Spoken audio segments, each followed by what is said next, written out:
I'm Gary Bach. I'm Mike Blank. And got a little story to tell about our 67 Corvette we built.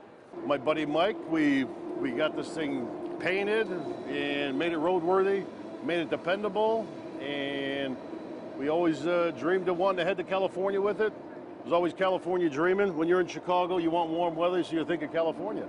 And we got it ready, and then unexpectedly, my mom passed away in 1986 in early May, and 2 weeks later, we jumped in the vet and headed to California to clear my mind. And my buddy went with. We joked. He says, you know, let's do this in 25 years. And I says, you know, yeah, let's do this in 25 years.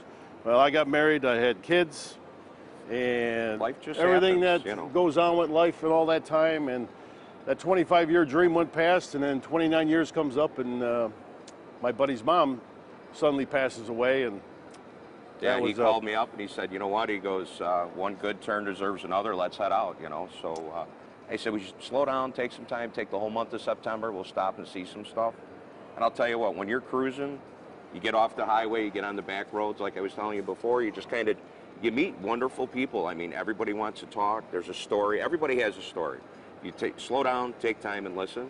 It's amazing. The people are just But anybody, unreal. It's a shame a lot of people have them, and they don't enjoy them the way we do. I can't, with all the amount of work that goes into building a hot rod, and then not to put the miles on it that we do. I mean, there's a road trip and then there's adventure. I mean, like, you got to go to Pikes Peak and through the mountains and have times when you have no brakes on the car at top of Pikes Peak, when you realize you've stopped and you have no more brakes and you got to come down the mountain now with none. Right. And it was cool. It was a great time. But seeing, you know, the Hoover Dam, which my wife absolutely hates, and Golden Gate Bridge, to cruise this car over the Golden Gate Bridge and through San Diego and through LA, and it's just, I mean, you know, through all the national, through a couple of national parks. Through Yosemite, which they thought we were nuts. They the thought Rangers, we were nuts. We pull up, the Rangers are like, what are you doing here they in got this their car? cameras out, and they're taking pictures.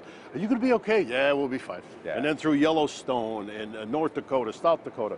I mean, it was phenomenal. It was crazy. Yeah. You kind of became celebrities as you were on the road, right? I mean, there was a following the second time around. Oh, exactly. Facebook was fun. Mike don't like Facebook, but once he started seeing everybody making comments on Facebook, he'd always say, hey, maybe we should put something on there today. Yeah, so we posted. I mean, we posted every day. So when we left, it was funny because, you know, people were following us on our trip through social media. And back then, when we did it the first time, we had nothing. No cell phones. It was wonderful.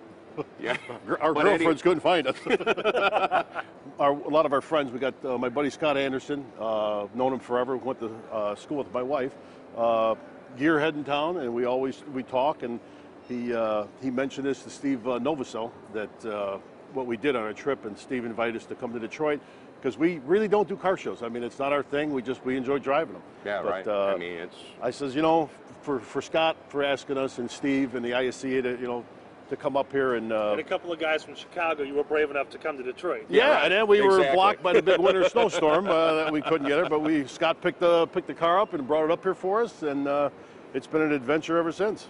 So being from Chicago, then, you at least understand and respect what we do here in Detroit. Then. Oh, my exactly. God. 100%. I'm a big fanatic on American. Don't even get me started on that. No, there's nothing imported in my driveway. It never will be.